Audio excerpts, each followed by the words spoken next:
Skeletal muscles, like the biceps brachii, attach to bone via connective tissue called tendons. Muscles are composed of bundles of muscle fibers. Each bundle is separated by connective tissues known as perimysium.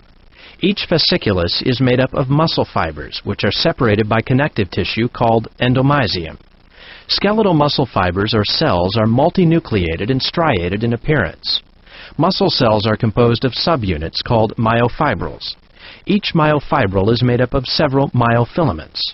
The two types of myofilament shown in red are composed primarily of the protein myosin, and a thin myofilament shown in blue composed mainly of the protein actin. The repeating arrangement of thick and thin myofilaments serves as the fundamental subunit of striated muscle contraction. These subunits are called sarcomeres. A sarcomere contraction is represented by the shortening of the distance between the Z lines. The sarcomere shortens because the thin filaments slide past the thick filaments.